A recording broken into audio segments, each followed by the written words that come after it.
kepada semua. Apa khabar semua? Selamat Hari Raya. Maaf zahir batin. Saya rasa belum terlambat lagi kan sebab mood raya tu masih lagi orang kata masih rancak lagi dekat situ kan. Okey. Selamat datang kepada semua.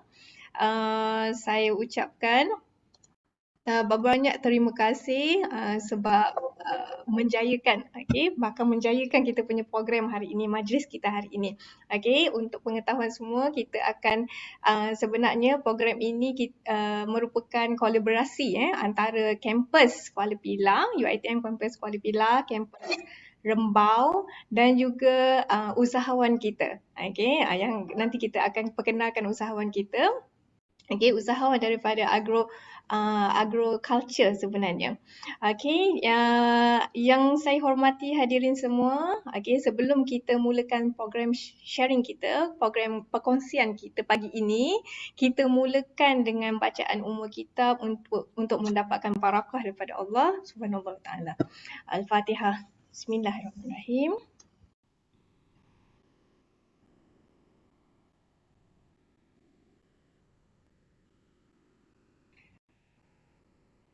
Amin ya rabbal alamin.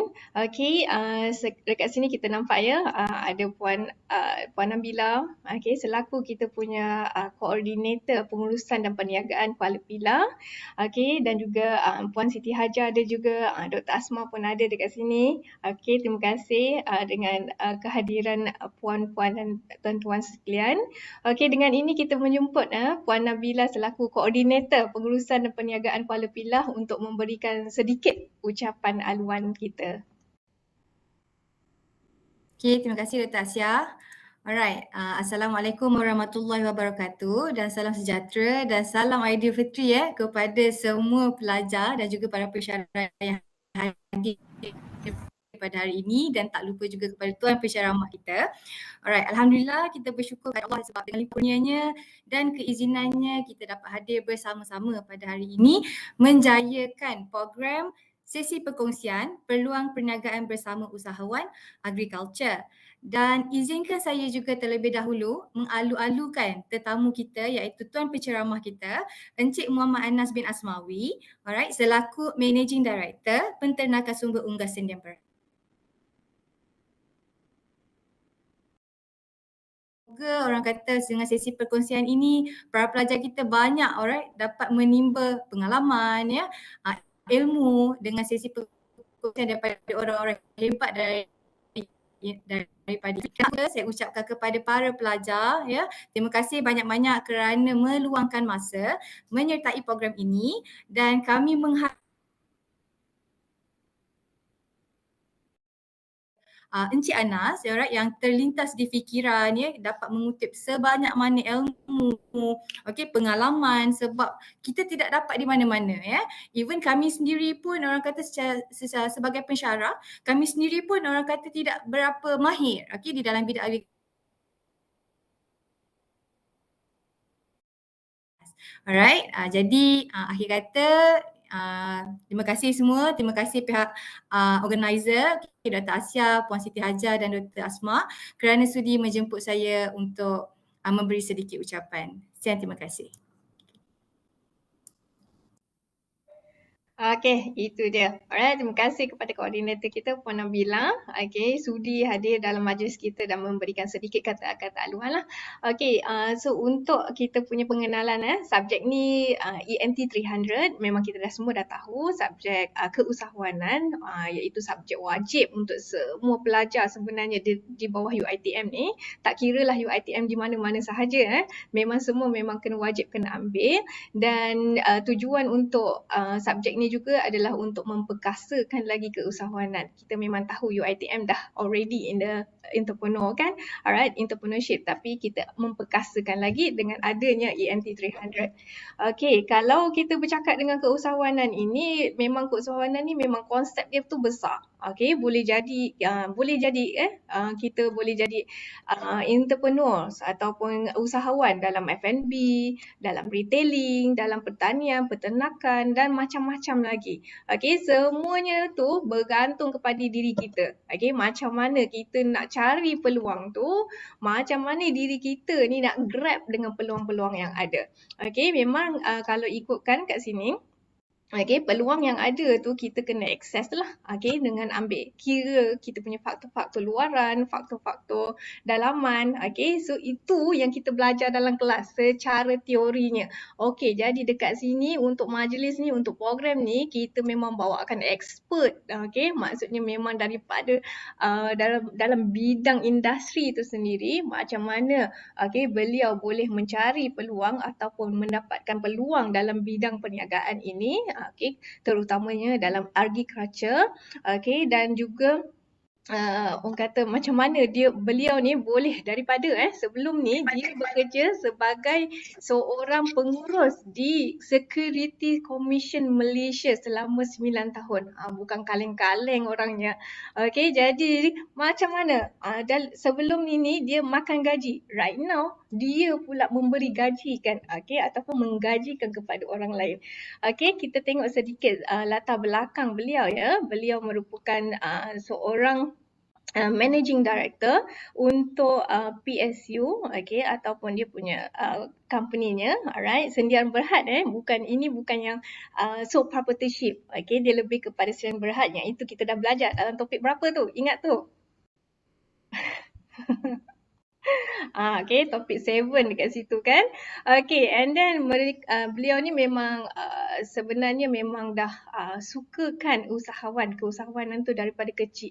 Okay, bila dah pada kecil tu orang kata dia punya semangat tu, okay, semangat tu berkobar-kobar untuk membuat perniagaan, okay, dan terbentuknya lah perniagaan yang sekarang ini. Okey, tapi saya tak nak cerita panjang. Nanti kita akan suruh kita punya penceramah ni ataupun kita punya panel ni dia menceritakan pasal sedikit diri dia dan juga dia punya company dia. Okey, saya perkenalkan Cik Muhammad Anas bin Muhammad Asmawi merupakan graduan daripada University of Malaya dalam bidang degree in accounting. Okay, so accounting bukan kaleng-kaleng ni. Jadinya mengikut Ibnu Khaldun kita kalau nak jadi usahawan ni mesti kena ada knowledge. Okay, kena ada ilmu. Jadi inilah juga yang dipraktikkan oleh Encik Muhammad Anas kita. Okay, and dia adalah juga seorang advisor untuk diploma program dalam poultry livestock at the Vocational College Agriculture Teluk Intan, Perak. Orang Perak, mana orang Perak ada dekat sini? Okay, alright. Tanpa kita lengah-lengahkan masa lagi sebab masa ni memang selalu dia memang jealous dengan kita. Okay, kalau takkan kita habis kita punya cerita ni, alright, kita invite. Marilah kita mulakan kita punya sesi perkongsian kita dengan Encik Muhammad Anas bin Muhammad Asmawi. Silakan Encik Muhammad Anas. Assalamualaikum warahmatullahi wabarakatuh. Boleh dengar ke suara saya semua? Okey. Okay, bismillahirrahmanirrahim. Alhamdulillahirrahmanirrahim. Wassalatu wassalamu ala asyrafil anbiya'i wa mursalin wa ala alihi wa sahbihi ajma'in. Ini yang saya muliakan Dr. Asia Ali, sahabat saya dekat Universiti Malaya dulu.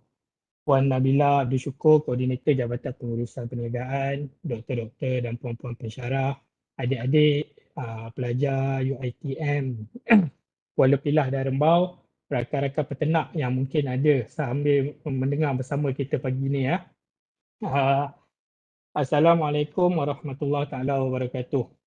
Jadi yang pertama saya nak ucapkan terima kasih dululah dekat Dr. Asia yang telah menghubungi saya untuk meminta saya membuat perkongsian pengalaman tentang peluang perniagaan dalam industri pertanian bersama pelajar-pelajar UiTM Kuala Pilah dan Rembau.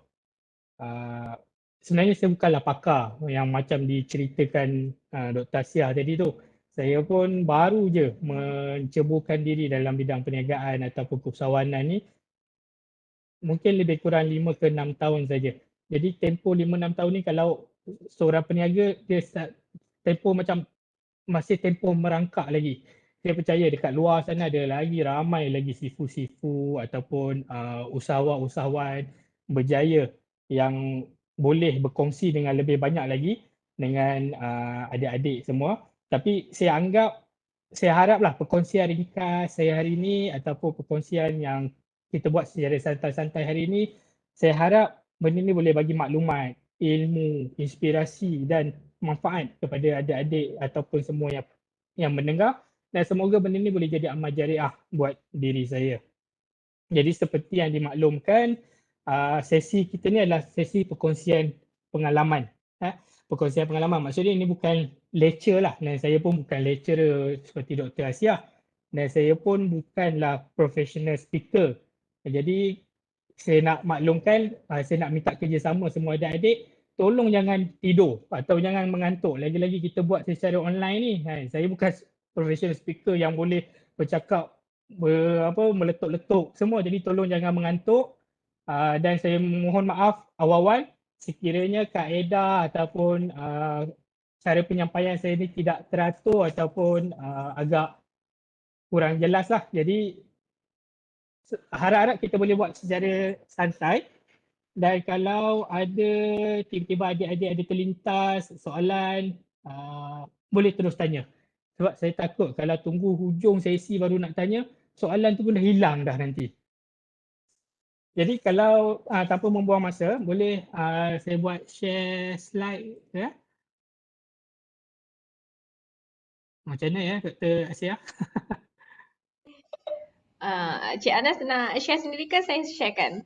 Kalau boleh saya share kan sebab saya senang nak klik. Okay, tab dekat bawah sekali ada bottom tu ada tulis mute, stop video, share. Betul tak? Okay. Klik share kat situ. Okay. Itu save file ke? Save file. Dekat bahagian kalau window tu, tengok dekat window tu ada tak? Ada keluar tak? Ya.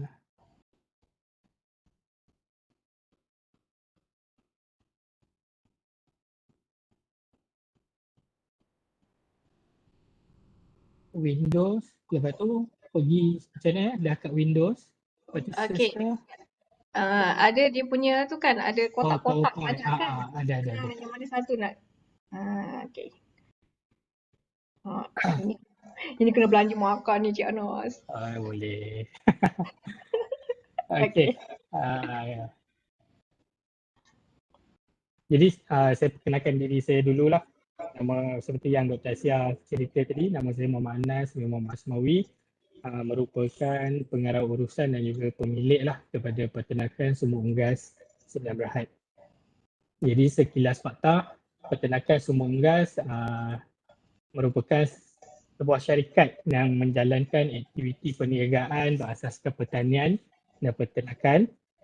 Kami digerakkan oleh 22 orang staf muda yang agresif. Jadi 80% staf dekat sumur unggas berumur bawah 30 tahun dan cuma 20% saja yang berumur 30 ke 40 tahun. Jadi saya salah seorang lah yang umur 20 atas 30 tahun ni tadi. Dan 70% staf mempunyai tahap pendidikan diploma dan ke atas. Jadi saya takut pagi-pagi ni semua pelajar dah mengantuk. Daripada saya cerita panjang berkenaan syarikat, mungkin kita boleh buka sedikit video corporate yang menerangkan siapa peternakan sumur unggas. Jadi video ni tak ambil masa panjang, cuma lebih kurang 3 minit saja.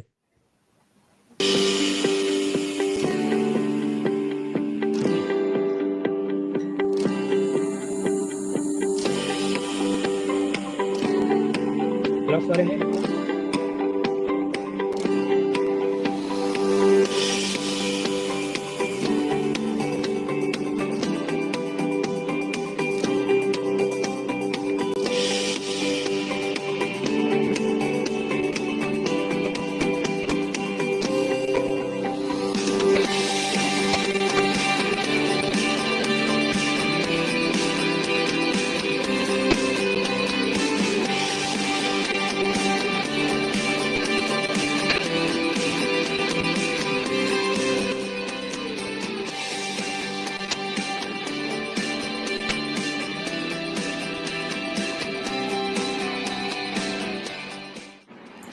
Hai, saya Anas, pengarah urusan peternakan sumber unggas.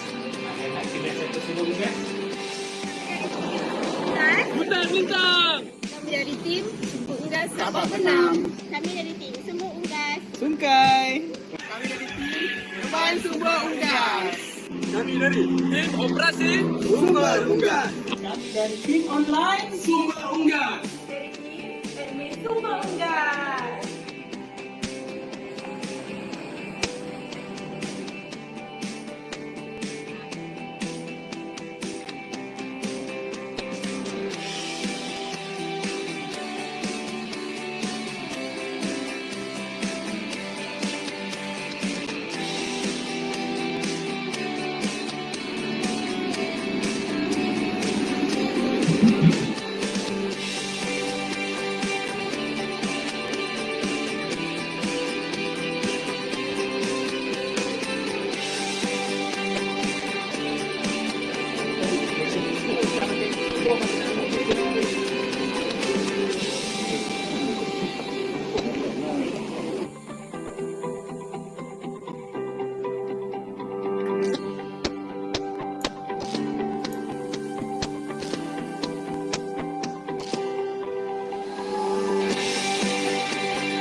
Okey, jadi itulah sedikit sebanyak video yang merumuskan apa yang diusahakan oleh peternakan sumber unggas sekarang ni.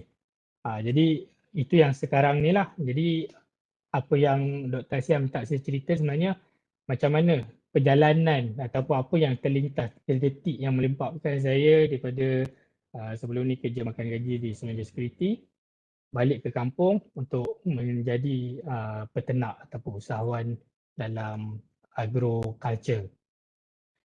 Jadi sebenarnya saya bukanlah daripada berlatar belakangkan keluarga yang menjalankan perniagaan ataupun bisnes. Ayah saya merupakan seorang cikgu. Mak saya suri rumah tangga, maknanya tak bekerja.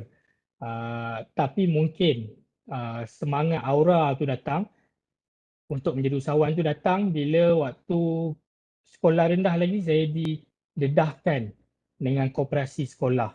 Jadi kita jaga kedai koperasi. Kemudian naik ke sekolah menengah, masih jadi ahli lembaga koperasi sekolah menengah.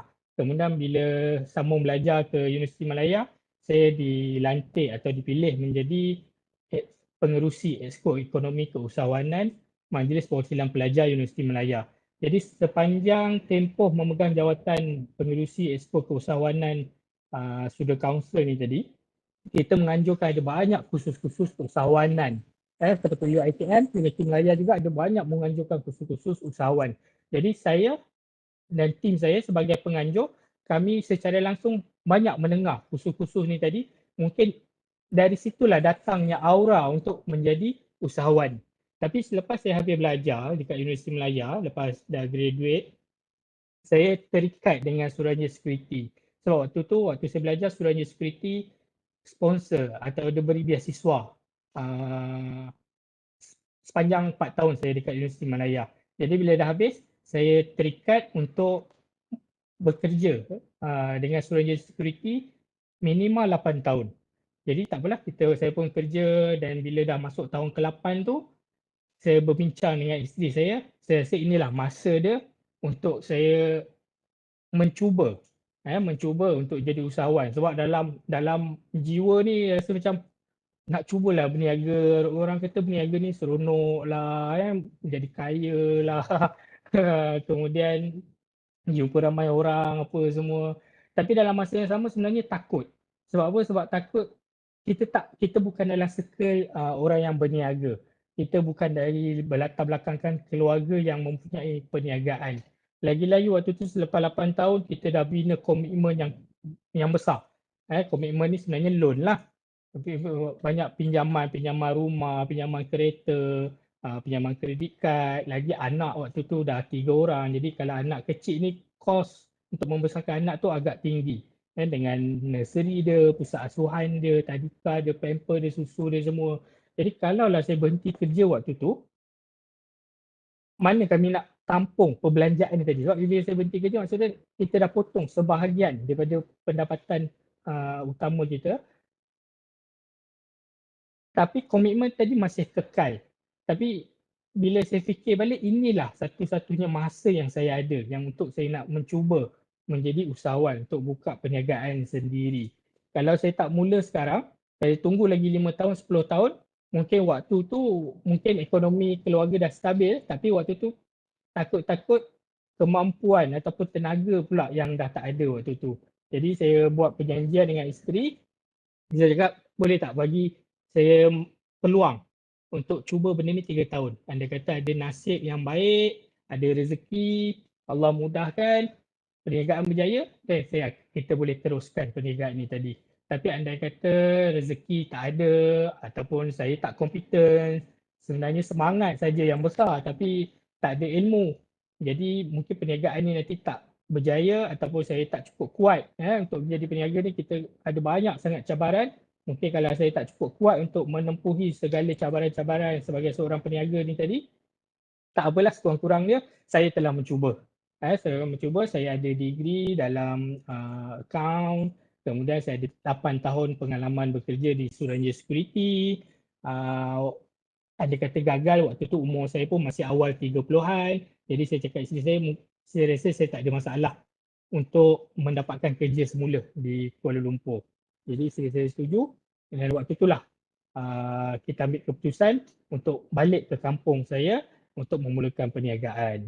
Jadi itulah kisah mula-mula macam mana yang terdetik ataupun kisah yang tercetus kenapa saya berhenti di Suruhanjaya Security selepas sampai 9 tahun dan memulakan perniagaan. Jadi bila kita nak mulakan perniagaan, soalan kedua yang keluar waktu tu, perniagaan apa yang saya nak mulakan? Perniagaan apa yang saya nak usahakan? Sebab macam saya cakap tadi, saya bukanlah dari golongan keluarga yang ada perniagaan atau circle orang-orang yang berniaga. Jadi apa yang terlintas waktu tu, saya kena mulakan dengan satu perniagaan yang mudah. Jadi apa perniagaan yang mudah? Yang terlintas dekat kepala saya waktu tu ialah peternakan.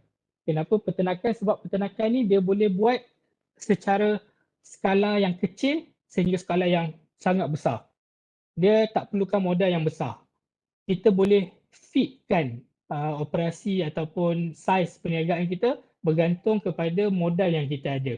Maksudnya kalau kita ada RM500, kita boleh mulakan perniagaan peternakan ni tadi dengan modal yang RM500. Mungkin bela ayam 10 ekor atau 50 ekor saja.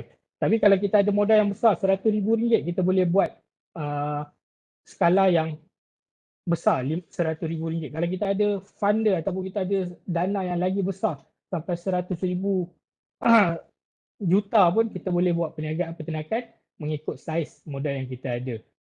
Ya, walaupun kita boleh buat pada skala yang sangat kecil, contoh backyard, belakang rumah, dia ada potensi perkembangan yang besar. Maksudnya daripada, macam cerita angan-angan Mak Jenil lah, daripada seekor ayam bertelur jadi 100 ekor, lepas tu jual ayam, Lepas tu boleh beli kambing, kambing beranak, dah banyak boleh jadi lembu, lembu beranak.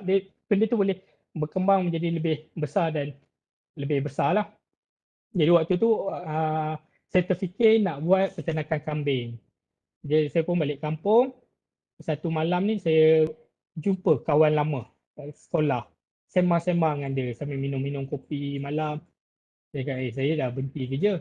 Dan sekarang saya nak mulakan perniagaan peternakan kambing. Dan kawan saya tadi ni terkejut. Oh ya ke? Apa kata, daripada kambing ni seekor kambing harga dia dekat RM1,000.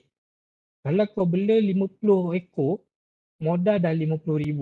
Tapi kalau mati 10 ekor, dah rugi dekat RM10,000. Apa kata, kau bela ayam. Ini sembang-sembang, saya kata sembang-sembang kat kedai kopi. Apa kata kau bela ayam?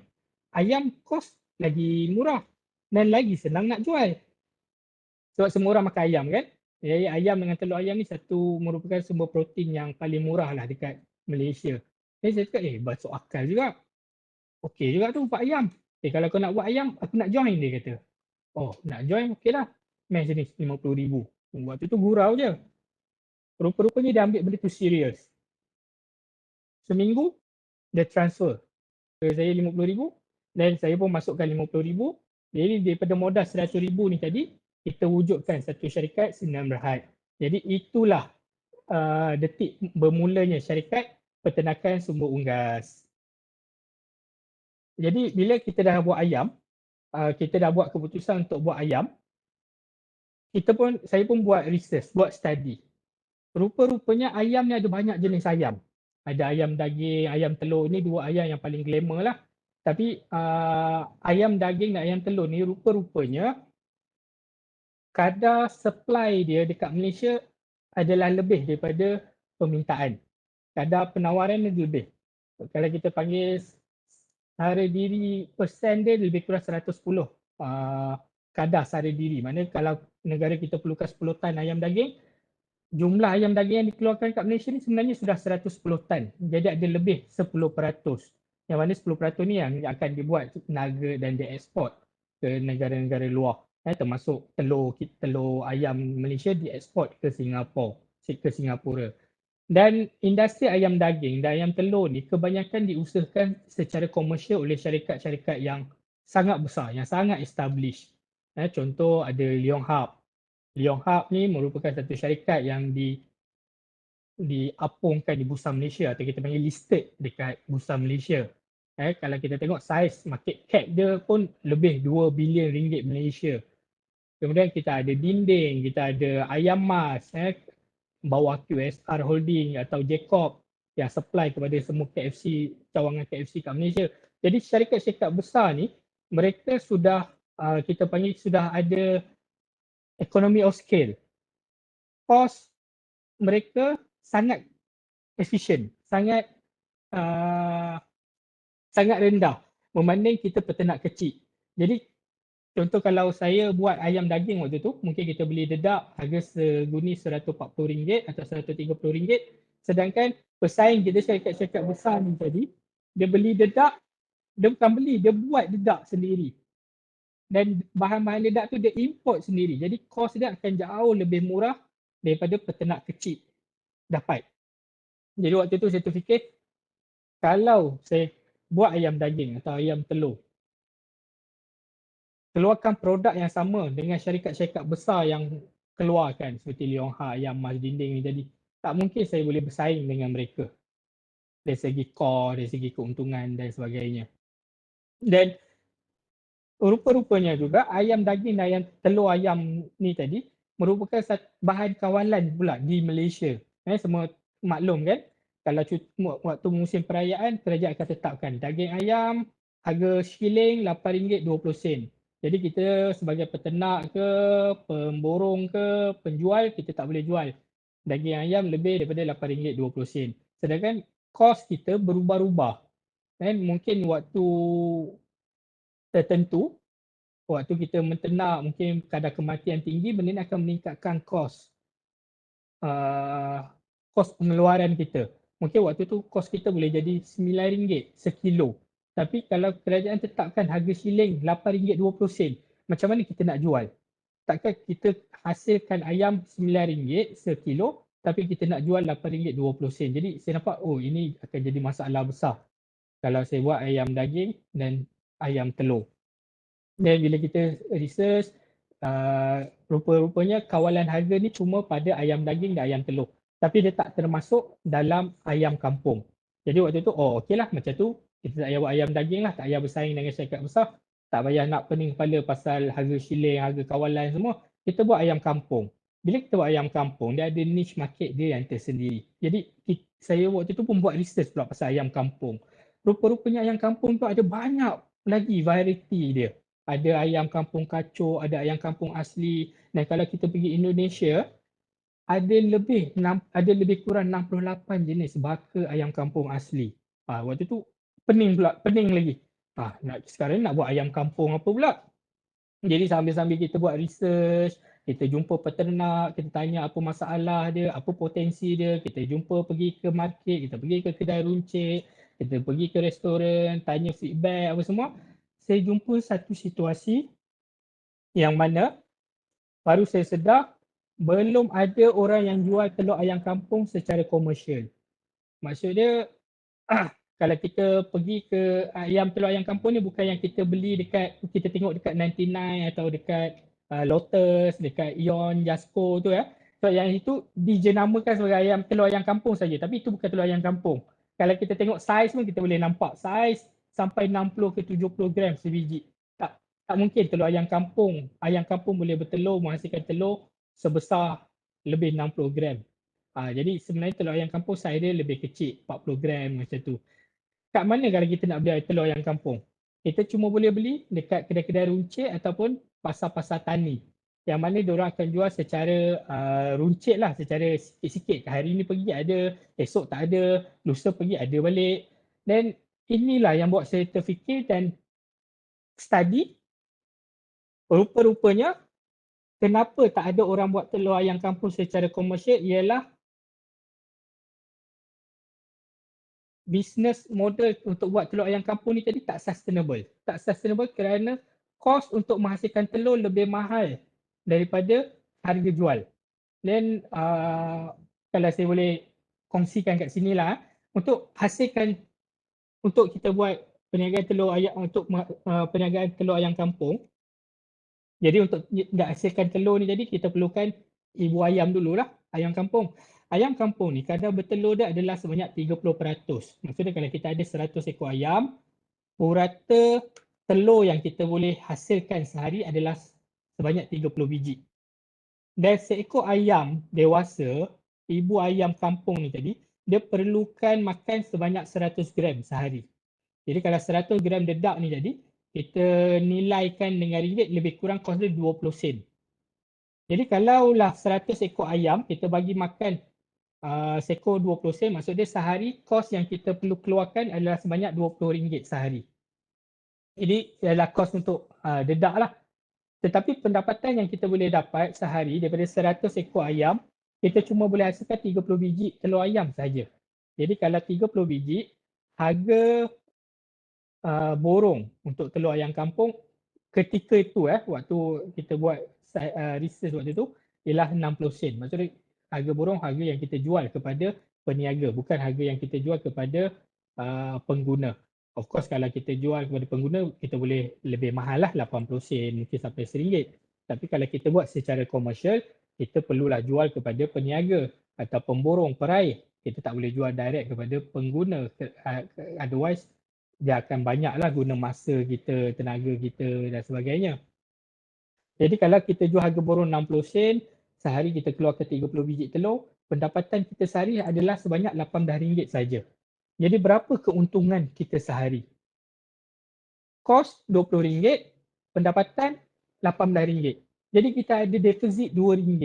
Deposit ni tadi macam mana kalau kita tiap-tiap hari ada deposit, macam mana kita nak cover cost overhead kita? Cost overhead ke mana? Cost pekerja kita, cost elektrik kita, cost air kita, cost susut nilai. Dan ayam ni tadi bukan kita dapat secara percuma, kita kena besarkan dia daripada kecil, kita bagi makan. Jadi tempoh daripada anak sampai membesar tu ada kos dia. Mungkin lebih kurang RM40 seekor.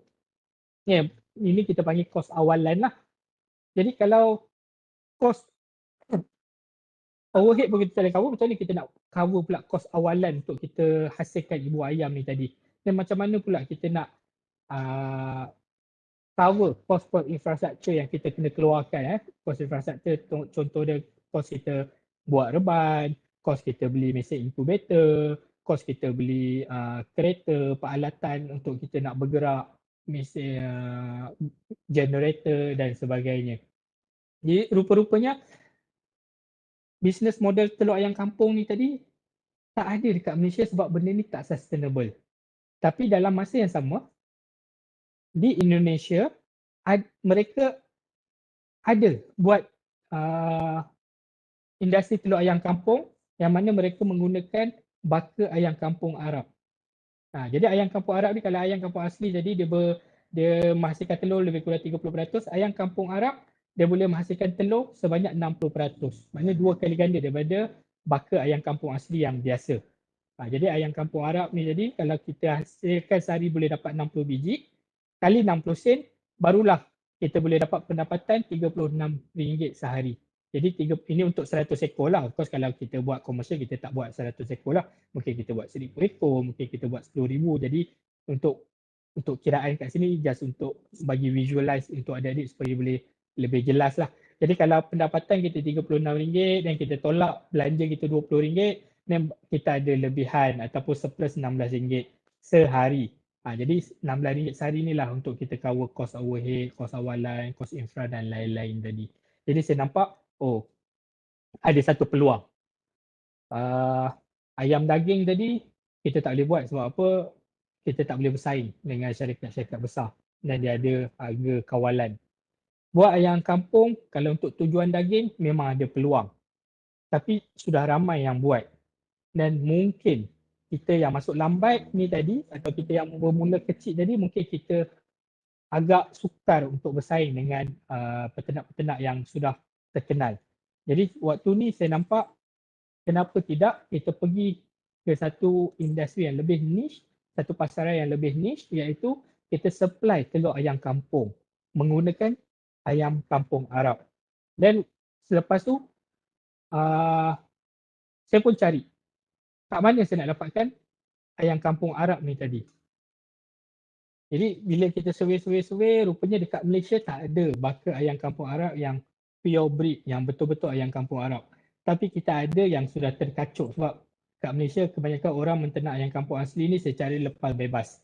Maksudnya ayam kampung ni dilepas bebas, jadi dia sudah terkacuk atau dia dah berkahwin, dia sudah cross dengan ayam kampung asli yang lain, dengan ayam kampung kacuk, dengan ayam daging, ayam penelur. Jadi genetik ayam kampung Arab yang ada kat Malaysia ni sudah bercampur-campur.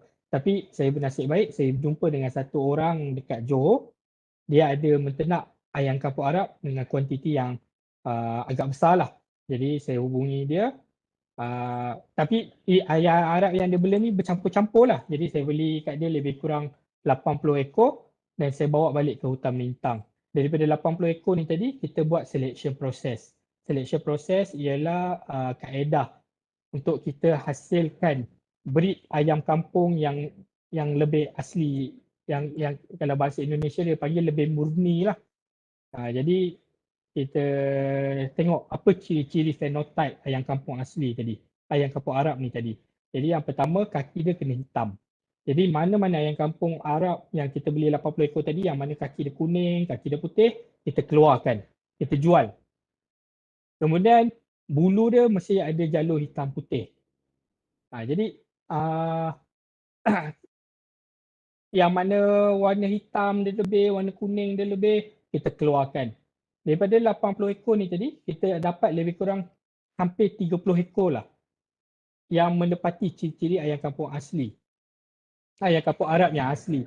Jadi daripada lebih kurang 30 ekor ni tadi, kita biarkan dan kita kembangkan, maksudnya dia dapat anak dia kita kumpul dan kita buat proses yang sama. Kita pilih lagi daripada anak dia tadi, contoh dapat anak 100 ekor, 200 ekor, kita pilih lagi. Kita keluarkan yang kaki kuning, yang bulu hitam, putih, dia kurang, yang mana dia punya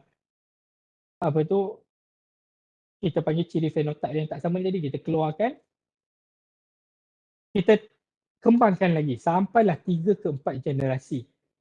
Jadi lepas 3 ke 4 generasi, kita dapat hasilkan anak-anak ayam kampung asli yang lebih seragam. Waktu tu kita dapat 85%, 80 ke 85% seragam. Maksudnya bila kita buat penetasan, dalam menetas 100 ekor, 85% tadi sama. Menepati ciri-ciri ayam kampung Arab yang kita nak. Tinggal 15% ke 20% saja yang tak sama. Jadi waktu tu kita pun bercita-cita lah nak simpan yang sama ni tadi supaya kita boleh ambil yang betina dan kita boleh kita boleh mulakan industri telur ayam kampung secara komersial. Jadi tapi apa yang berlaku waktu tu, proses untuk kita buat selection proses kan, kita kembangkan sampai 3 ke 4 generasi tadi, dia ambil masa hampir 2 tahun. Dia setahun setengah lebih kurang, sebab ayam dia ambil masa 6 bulan untuk dia mula boleh bertelur dan telur tu boleh ditetaskan. Jadi 6 bulan telur kita tetaskan, kemudian anak ni tadi kita ambil, kita simpan, kita buat selection dan kita besarkan dan dia bertelur lagi. Lepas 6 bulan dia bertelur lagi, kita ambil lagi. Dan proses ni ambil masa lebih kurang hampir 2 tahun. Jadi waktu tu kita dah berfikir-fikirlah, okeylah, rasanya dah cukup dah ni sebab kita dah dapat 85% dah seragam. Maknanya kita dah boleh dapat kadar bertelur yang tinggi, 60%. Jadi waktu tu kita nak mulakan untuk projek telur ayam kampung. Tapi rupa-rupanya dalam tempoh 2 tahun tadi tu yang kita buat selection proses tu tadi, saya suka post dekat Facebook. Jadi yang contoh anak ayam yang kita tak pilih untuk kita nak kembangkan tadi, kita jual. Benda ni dia jadi tersebar dekat seluruh Malaysia. Walaupun kita belum mulakan projek ni secara betul-betul lah serius, rupa-rupanya permintaan untuk anak ayam kampung Arab ni tadi meningkat. Belum sempat kita nak simpan untuk kegunaan kita, banyak nombor-nombor yang kita tak kenal, peternak-peternak call, saya nak beli anak ayam kampung Arab. Jadi bila ada orang nak beli, kita jual lah. Dan bila kita nak simpan lagi, ada lagi nak beli. Jual lagi. Akhirnya sekarang sudah 5 tahun, projek untuk buat telur ayam kampung Arab ni tadi tak mula-mula pun lagi. Sebab apa? Sebab wujud peluang lain. Waktu tu kita rancang untuk buat telur ayam kampung, tapi rupanya dalam perjalanan tu tadi wujud peluang lain iaitu ramai orang untuk nak beli telur ayam kampung Arab, anak ayam kampung Arab ni tadi.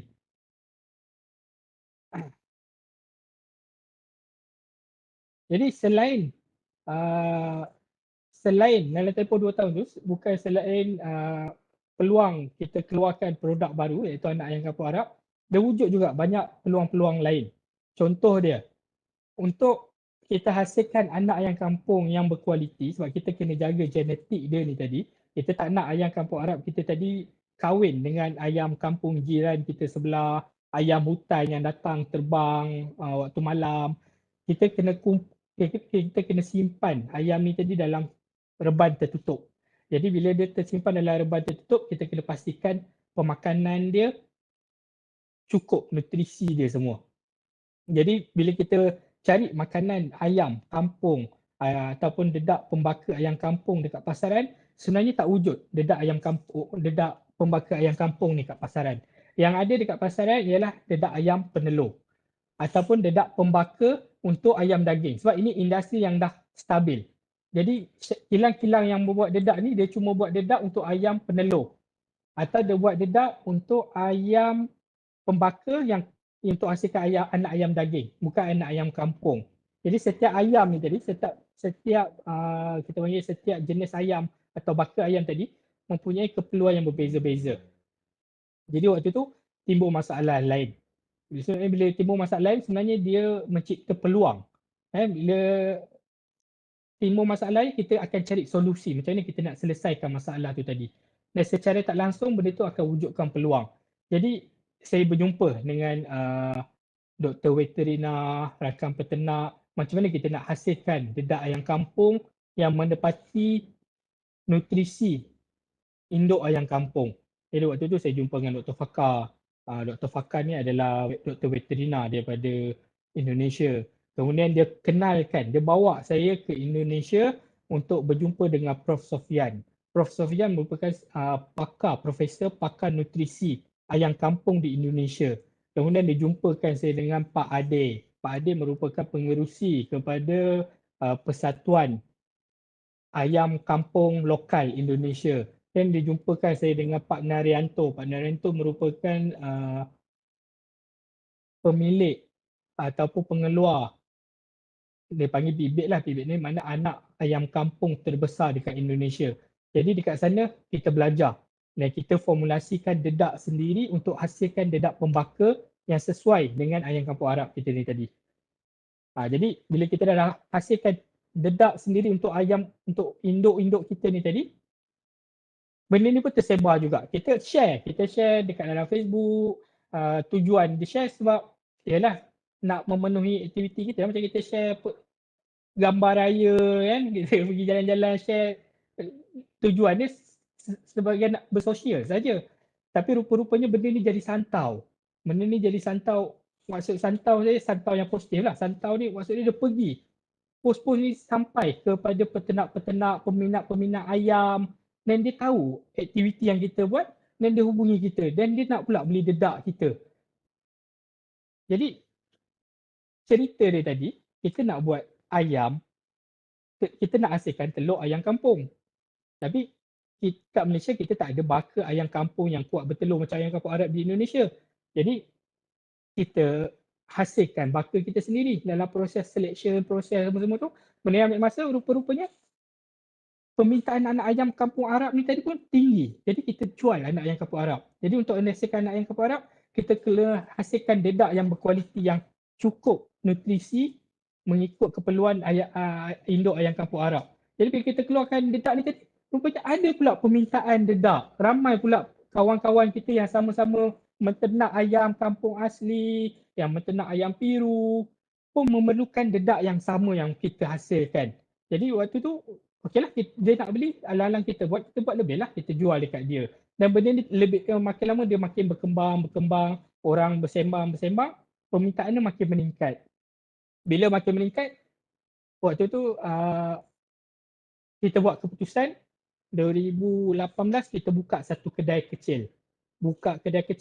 Kedai tu bukan macam dalam gambar yang 2018 ni. Kedai tu sangat-sangat kecil. Saiz dia lebih kurang 9 kaki kali 14 kaki rasanya. Jadi kat situ dia macam kedai macam kedai lama lah. Kita ambil untuk kita jual dedak yang kita buat tu saja. Dan bila kita jual dedak ni tadi, orang datang, dia minta pula. Dia bukan nak beli dedak, dia nak pula beli peralatan, bekal makan, bekal minum, vitamin. Dan bila ada permintaan ni tadi, dia wujud pula peluang dekat kita dan kita ambil lah peluang ni tadi. Dan mulalah saya pun cari supplier yang boleh supply bekal makan, bekal minum, vitamin, dan kita masukkan, tambah produk dekat kedai. Dan bila makin ramai, orang yang nak beli dedak tadi, mula-mula yang datang yang beli dedak ayam saja. Lepas beberapa bulan yang datang, ada tak jual dedak lembu? Ada tak jual dedak kambing? Ada tak jual dedak arnab? Ada tak jual dedak ayam, dedak ikan, dedak udang? Dan kita mula tambah produk. Dan benda ni, proses ni berterusan sehingga customer base kita semakin besar. Bila semakin besar, maksudnya daripada mula-mula kita punya customer tadi peternak ayam, daripada golongan kawan-kawan yang sama-sama menternak, dia jadi kepada orang luar yang menternak tapi kita tak kenal, tapi sama menternak ayam. Kemudian dia datang pula peternak yang bukan menternak ayam, peternak ayam lembu, peternak kambing. Kemudian daripada customer base di hutan melintang, makin lama makin jauh. Orang daripada Sabak Benam pun datang, daripada Sungai Besar pun datang. Sabak Benam ke sini dia jarak lebih kurang 30 km lah, lebih kurang setengah jam perjalanan bawa kereta. Jadi daripada kedai kecil tadi, produk bertambah, kita berjaya buka satu kedai yang kita panggil full scale lah. Yang lengkap produk dia. Tengok-tengok ni. Kemudian customer yang jauh pun makin ramai. Ini yang buka peluang untuk kita buka daripada Hutan Bintang, kita buka dekat Sabak Benang pula. Kemudian tahun lepas kita buka pula dekat Sungkai, Perak. Jadi bila tahun 2020 pula kita kena PKP. Bila kita PKP, kedai dibenarkan beroperasi. Syarikat-syarikat yang berkenaan peternakan, pertanian dibenarkan beroperasi sebab kita di dalam kategori essential service. Tapi customer pula yang tak boleh datang ke kedai sebab PKP. Sebab dia tak boleh keluar daripada rumah apa semua. Jadi itu juga buka peluang lain pula kepada kita untuk buka secara online. Waktu itulah tahun 2020 kita mula belajar guna Shopee, kemudian dekat kita perkuatkan kita punya Facebook, kita buat iklan dekat Facebook. Waktu tu baru lebih secara serius lah. Dan termasuklah waktu tu kita mula buat penghantaran anak-anak ayam, anak-anak itik, anak-anak puyuh daripada Perak sampailah ke Johor.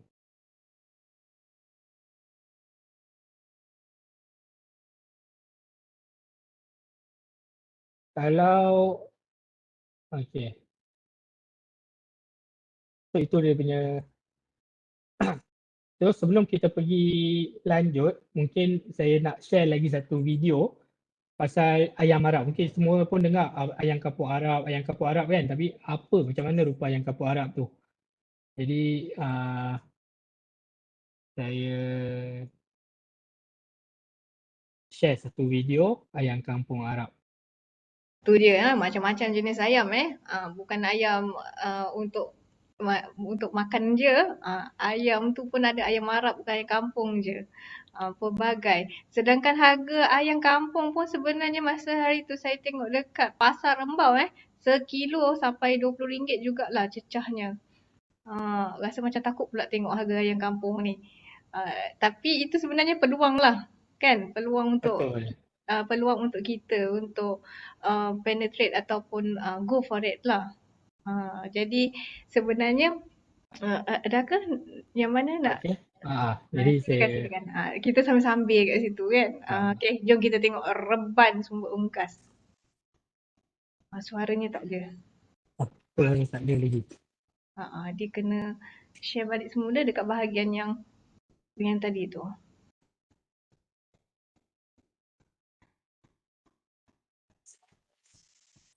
Sebab ayam ni kan, yelah betul lah, ayam ni sumber protein kita. Memang kita pun makan ayam kerap kali. Pergi KFC kan, pergi KFC pun ayam, Mary Brown pun ayam, McD pun ada ayam. Balik rumah makan ayam masak merah pula. Orang kahwin pun makan ayam juga. Okay, jadi dia satu benda yang sangat memberikan impact yang besar jugalah kepada ekonomi kita, kepada kita punya pendapatan kita juga sebenarnya.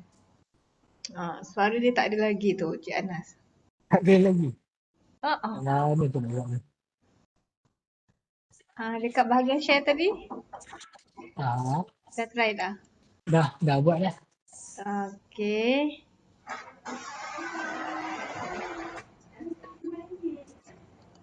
Okay, kejap. Cuba share sekali lagi, Cik Anas. Sekali lagi ya.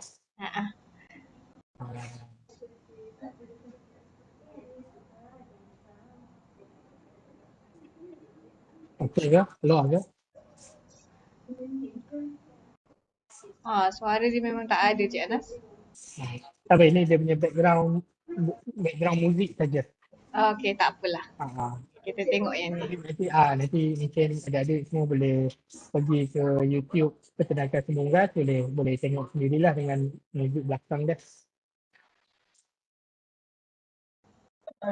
Okay, kalau ikutkan nampak ni daripada sini anak muda muda-muda jugalah yang buat kerja-kerja, maksudnya kerja-kerja peternakan ni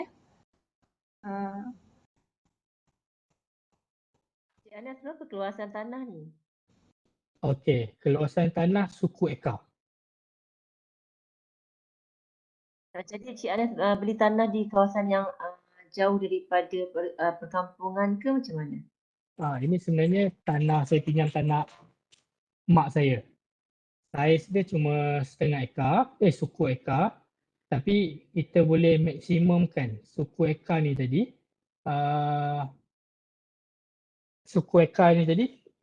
produktiviti kita boleh maksimumkan, yang mana kalau ikut kapasiti kita boleh keluarkan lebih kurang 6,000 ekor anak ayam kampung Arab sebulan dan sebanyak 65,000 ekor anak puyuh sebulan. Itu yang saya cakap, peternakan ni tadi menarik sebab kita tak perlukan tanah yang besar. Kita tanah suku ekar pun kita dah boleh hasilkan 6,000 ekor anak ayam sebulan dan tempat yang sama kita gunakan untuk keluarkan lebih kurang 55,000 ekor anak puyuh sebulan. Jadi kalau contoh kalau kita fokus dekat anak puyuh saja, sebenarnya kita boleh keluarkan 100,000 ekor anak puyuh sebulan dengan tanah bersaiz 80 suku ekar sahaja. Tapi kalau benda ni ada potensi, kita nak besarkan, kita cari tanah 1 ekar, of course kita boleh 4 kali gandakan lagi lah pengeluaran kita ni tadi. Sebab tu peternakan ni dia sangat menarik. Jadi kita boleh buat dalam skala yang sangat kecil, skala sedara besar atau skala yang super besar. Sangat-sangat besar. Okay. Ayam ni ada penyakit tak? Kos rawatan sakit ayam ada tak? Memang ayam ni sebenarnya kalau kita cerita pasal peternakan, antara cabaran dia ialah penyakit. Sebab kita bermain dengan benda hidup. Sebab tu peternakan ni saya sangat galakkan untuk orang muda yang ceburi. Nanti saya akan kongsikan lepas ni, situasi peternakan kat Malaysia ni banyak diceburi oleh orang-orang yang dah pencen, orang-orang kampung. Bukanlah kita nak pandang rendah pada mereka, tapi sebenarnya kalaulah industri peternakan ni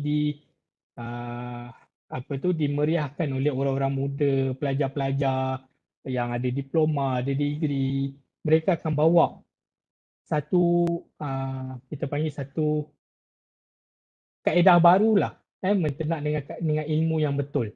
Waktu kalau saya kongsi, waktu saya mula-mula menternak dulu, bila kita buat rebat, bila saya buat rebat, ramai orang datang. Pakcik-pakcik. Dan dia pun akan kata, oh ni salah ni, kamu kena buat macam ni. Dan saya tanya dulu, pakcik banyak ke menternak? Oh, saya tak ada, tapi kawan saya dulu. Jadi, oh okeylah. Dalam hati cakap, okeylah, tak apalah. Kemudian bila kita pergi kedai kopi, minum sarapan, oh kamu buat ayam ke? Nak buat ayam? Buat ayam. Oh kamu buat ayam kena buat macam ni, macam ni, macam ni, macam ni. Dia ajar kita. Dan dia tanya, pakcik menternak ke? Oh tak ada, dulu adik saya buat. Dan bila kita jumpa lagi, apa yang saya nak sampaikan, environment kita kat sini, kat Malaysia ni, kita terlalu banyak guru. Tapi banyak guru ni dia sampaikan bukan daripada ilmu dia. Dia dengar daripada orang lain, jadi banyak ilmu-ilmu yang tersebar yang kita dapat ni, banyaknya ilmu yang 50% betul lah.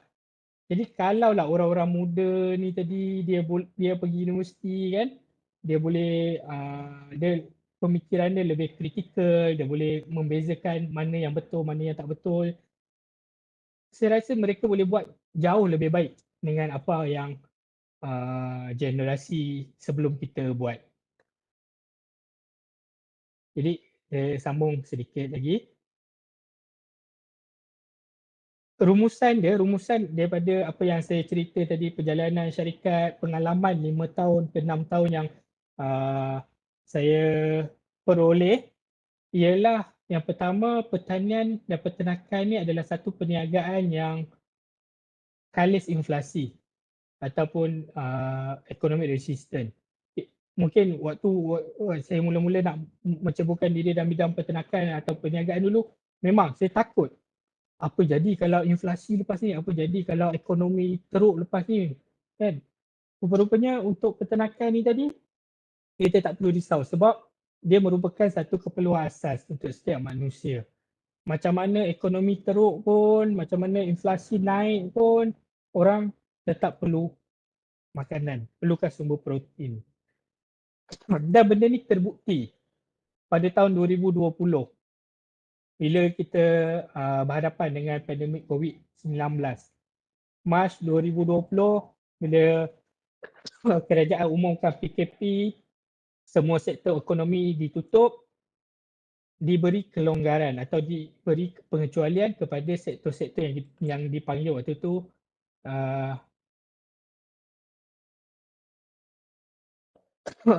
yang dipanggil waktu itu essential service lah. Jadi essential service ni termasuklah makanan, peternakan dan pertanian. Jadi sepanjang PKP daripada Mac 2020 sampailah sekarang, operasi sumber unggas alhamdulillah tak terganggu secara ketara. Memang terganggulah sikit. Sebab apa? Sebab bila kadang-kadang mesin kita rosak dan kita nak cari susah, banyak kedai mesin tutup kan. Kita lori rosak, nak pergi bengkel lori pun tutup. Kita terganggu macam tu lah. Tapi dari segi operasi perniagaan, kita dibenarkan beroperasi. Kita dibenarkan untuk rentas negeri, rentas daerah dengan menggunakan surat dan sebagainya lah. Even waktu PKPD pun, contoh ada satu daerah di announce PKPD. Untuk syarikat yang menjalankan aktiviti perniagaan peternakan, kita dibenarkan untuk masuk ke kawasan PKPD. Sebab kalaulah semua syarikat yang keluarkan makanan jadi itu tak dibenarkan untuk beroperasi, apa orang-orang dalam kawasan PKPD yang apa, saya benar tak ingat dah PKPD nama panjang dah apa, macam mana orang dalam situ nak makan. Jadi memang terbukti lah, maksudnya terbukti waktu pandemik, waktu satu dunia ekonomi ditutup, sempadan negeri, sempadan negara ditutup, sektor pertanian peternakan adalah kalis kepada ancaman-ancaman ni tadi. Dan yang kedua, kita boleh tengok selepas hampir 2 tahun kita berhadapan dengan pandemik COVID, kebanyakan perniagaan merundum, kebanyakan perniagaan ditutup. Tapi kalau kita tengok pada Mac 2022 yang lepas, 2 bulan lepas, Farm Fresh diapungkan dekat Bursa Malaysia. Waktu tu kita boleh nampak share dia tadi, share IPO tadi oversubscribe by 19%, by 19 kali ganda. Maksud dia dalam keadaan ekonomi kita yang dikatakan tak stabil, inflasi, kadar apa tu, rantaian perniagaan ni terganggu. Tapi perniagaan yang berasaskan peternakan, contoh Farm Fresh kita tahu lah dia keluarkan susu lembu. Permintaan sangat-sangat tinggi sampai 19 kali ganda. So ini antara bukti lain lah yang mengatakan, yang membuktikan pertanian dan peternakan ni adalah satu perniagaan yang kalis inflasi atau kalis ekonomi. Jadi untuk siapa-siapa yang berminat untuk menceburkan diri dalam bidang perniagaan tapi tak tahu, macam situasi saya dulu, tak tahu perniagaan apa nak buat, mungkin perniagaan pertanian peternakan ni lah antara perniagaan yang boleh di-consider untuk diusahakan. Macam mana saya nak pergi next slide ya, sebab saya dah jadi pen pula sekarang.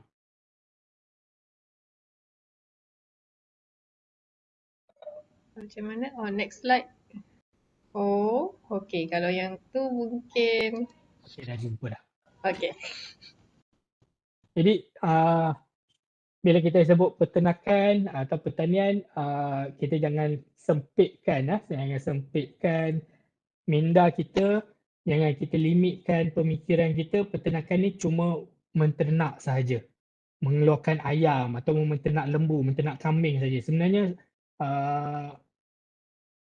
dia punya potensi ataupun dia punya ruang lingkup dia adalah sangat luas. Selain peternakan, kita juga boleh terlibat dengan perniagaan berkenaan bahan input. Contoh dia menjual dedak, anak ayam, vitamin. Atau kita boleh memilih untuk terlibat dalam sektor final product. Maksudnya kita tak payah menternak ayam, tapi kita jual daging ayam, kita jual telur ayam. Ataupun kita boleh juga terlibat dengan value added service, yang mana kita tak jual daging yang fresh, tapi kita jual ayam perap, kita hasilkan produk sosis, pebola ayam, sate ayam dan sebagainya. Atau kita juga boleh terlibat dengan aktiviti khidmat nasihat atau training atau peternakan ni juga termasuk juga. Dia ada banyak lagi peluang-peluang dalam value added service. Jadi value added produk yang ni value added service. Contoh dia servis-servis yang berkaitan kepada peternakan. Contoh transportation. Kalau kita jual ayam, of course kita perlukan transport untuk transport dedak kita daripada kilang ke reban kita ataupun ayam kita ke supplier. Kemudian dari segi marketing, mungkin ada banyak peternak-peternak sekarang ni dia nak fokus kepada menternak saja. Jadi marketing dia nak serahkan kepada orang lain yang lebih pakar. Kemudian mungkin dalam bidang construction, contoh banyak dalam customer-customer kita bila dia jumpa, dia kata, oh saya nak buat projek peternakan. Boleh tak binakan saya reban? Buatkan saya reban saiz sekian-sekian. Jadi sebenarnya wujud banyak lagi peluang-peluang dalam sektor pertanian dan peternakan. Atau mungkin juga dalam sektor accounting, research. Research pun satu sektor yang belum banyak diceburi lah dalam sektor research dalam sektor pertanian dan peternakan ni tadi. Contohnya sekarang sektor peternakan ada isu harga komoditi meningkat mendadak. Harga sawit naik mahal, harga jagung naik mahal. Dan Malaysia kita import hampir 100% bahan dedak, raw material untuk buat dedak. Jagung, soya ni, jadi kita import direct. Jadi sekarang ni banyak research yang dibuat terutama dari segi dari agensi bawah MAFI untuk macam mana Malaysia boleh hasilkan makanan ternakan tanpa menggunakan bahan-bahan yang kita import. Contoh, boleh tak kita tanam jagung dekat Malaysia? Maksudnya kita tak perlu lagi import daripada Argentina, daripada India, tapi kita hasilkan jagung dekat Malaysia. Seperti yang Mardi buat research lah, tapi saya pun tak berapa pasti kenapa benda ni belum berjaya. Sedangkan negara jiran kita seperti Indonesia dan Thailand yang mempunyai iklim cuaca yang sama dengan Malaysia, mereka berjaya hasilkan jagung bijirin yang dalam skala yang komersial, yang diorang boleh eksport lagi. Tapi Malaysia, itulah saya cakap, research dekat Malaysia masih terlalu rendah. Jadi macam yang saya kongsikan tadi, bila ada masalah ni jadi sebenarnya dia boleh hasilkan peluang. Dan juga penulisan ni pun sama juga. Banyak customer-customer kita tanya kita, ada tak buku untuk menternak ayam? Ada tak buku untuk menternak kambing? Untuk maklumat adik-adik semua, sangat kurang buku-buku berkenaan peternakan yang ditulis dalam bahasa Melayu. Yang terutama yang bahasa Malaysia, yang ditulis oleh orang Malaysia lah. Jadi benda ni sangat kurang. Jadi benda ni sebenarnya boleh wujudkan satu peluang lah untuk mereka yang berani ambil peluang. Ini yang saya kongsikan dengan Puan Siti Hajar tadi. Apa yang kita lihat sekarang ni, sektor pertanian peternakan kebanyakan diusahakan secara kecil-kecilan dan diusahakan oleh orang lama secara tradisional. Dan bila kita join dalam masa 5 tahun ni, saya rasa peluang tu ada terlalu banyak dan kita sepatutnya panggil orang-orang muda terutama yang ada diploma, yang ada degree untuk join industri ataupun sektor peternakan ni tadi untuk memeriahkan dia dengan skill-skill ataupun ilmu-ilmu baru yang mereka ada. Maksudnya kita bukan lagi menternak secara tradisional, menternak, tapi kita menternak dengan menggunakan data-data yang solid. Kita combinekan peternakan kita tadi dengan IT. Contoh data kita simpan dekat Google Drive dan kita connectkan data. Sebab data dia tak berfungsi, dia tak bagi kita value added kalau kita tak susun dia ataupun kita tak gunakan dia dengan baik. Maksudnya penggunaan data yang baik, contoh dia kalau dekat kedai kami, kat Sumber Unggas, setiap peternak yang beli anak ayam ni tadi, kita simpan data dia. Jadi kalau hari ni satu orang beli 500 ekor, kita tahu dalam masa 2 bulan nanti, ayam dia tadi sudah dia contoh beli ayam kampung kacut, ayam kampung kacut dia ambil masa 2 bulan untuk dipasarkan, untuk dia matang, untuk dijual, untuk disembelih. Jadi dalam masa 2 bulan nanti kita tahu ayam dia ada 500 ekor untuk dijual. Jadi kalau 2 bulan nanti ada customer kita datang yang bela kecil-kecilan, mungkin dia bela 100 ekor, tapi dia ada permintaan yang banyak. Waktu tu kata, saya ada ayam 100 tapi ada satu orang datang nak beli ayam 300. Macam mana saya nak buat? Then kita connectkan dia. Oh okey, hubungi Pakcik Ali. Pakcik Ali 2 bulan lepas ada masuk 500 ekor. Jadi dia sepatut ada lebihan ayam. Jadi benda-benda ni lah yang saya rasa kita perlu raikan atau kita perlu meriahkan dia. Kita connectkan data-data ni dengan IT. Kemudian dari segi marketing kita gunakan media sosial, TikTok, Facebook dan sebagainya untuk jadikan industri pertanian peternakan ni lebih meriah dan lebih maju lagi di Malaysia. Selain itu ada banyak peluang-peluang lain. Sambil-sambil kita buat peternakan, kita boleh wujudkan connection. Kita dengan peternak-peternak, kita dengan agensi, kita dengan usahawan-usahawan lain. Dan selain itu juga kita boleh naikkan kita punya skill leadership kita. Bila kita ada buat projek peternakan, buat perniagaan, kita akan ada pekerja. Dan macam mana cara kita nak lead pekerja kita supaya dia boleh buat kerja dengan lebih baik, macam mana kita nak motivasikan dia.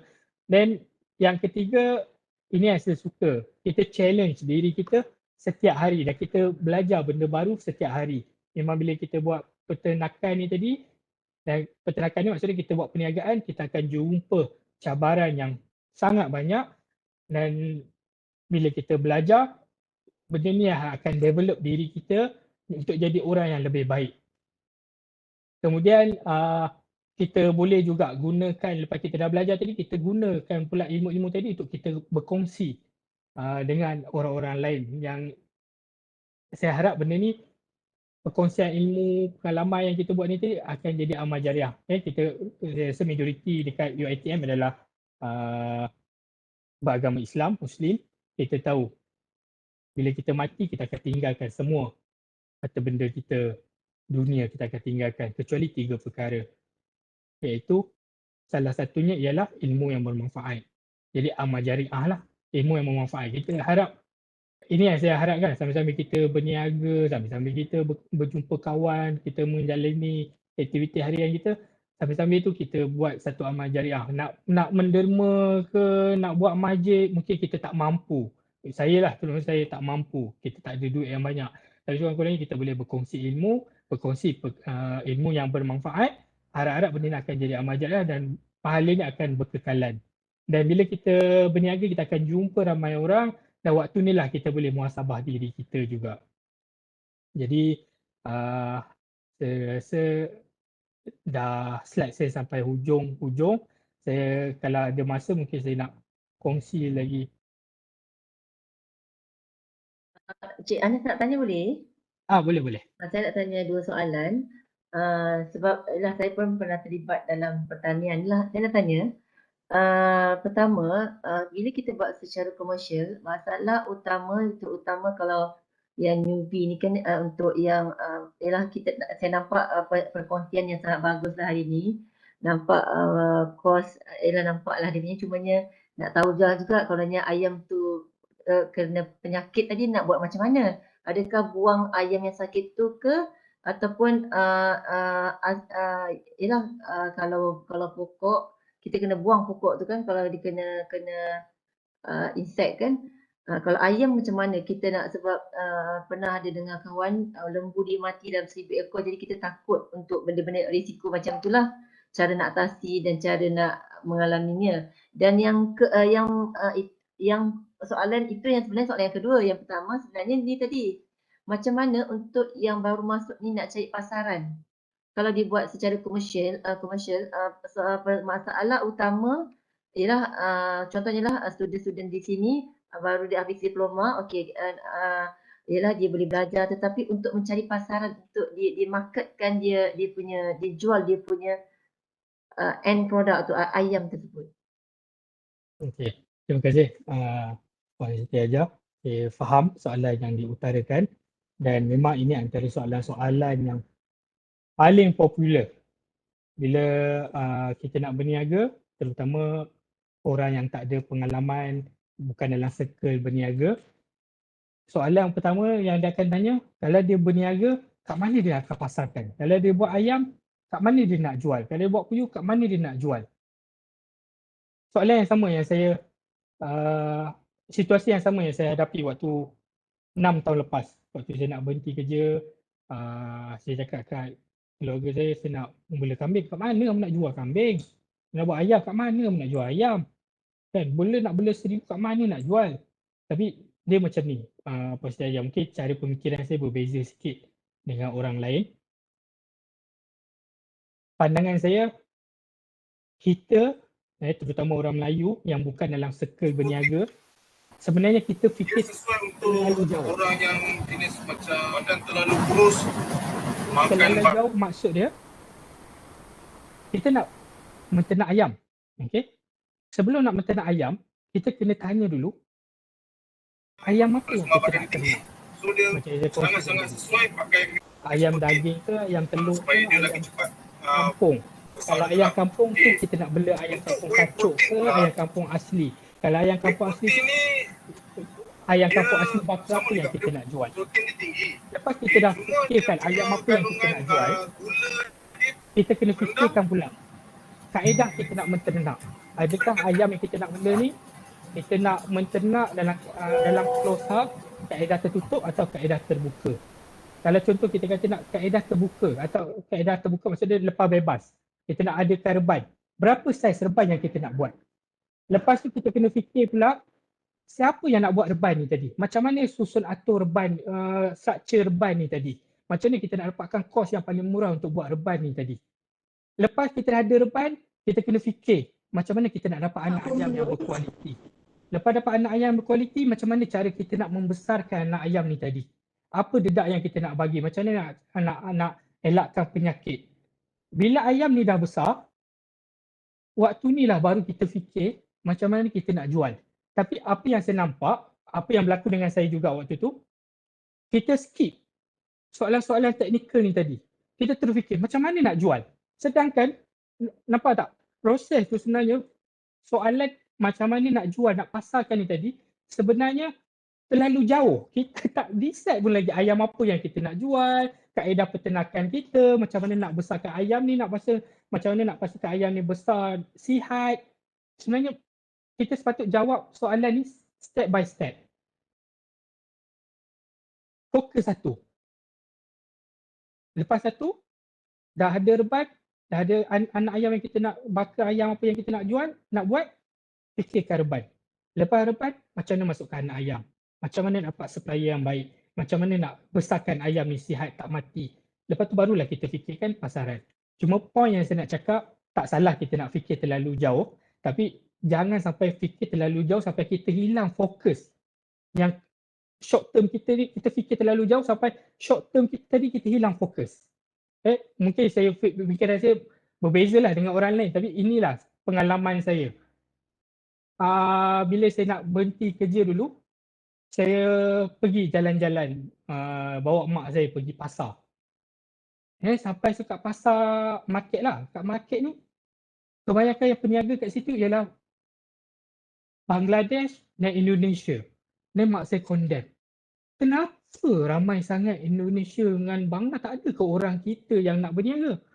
Jadi saya tanya mak saya balik, kenapa kita tak berniaga?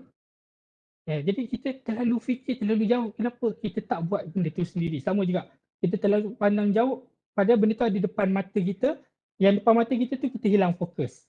Jadi pandangan saya, lebih baik kita fikirkan step by step.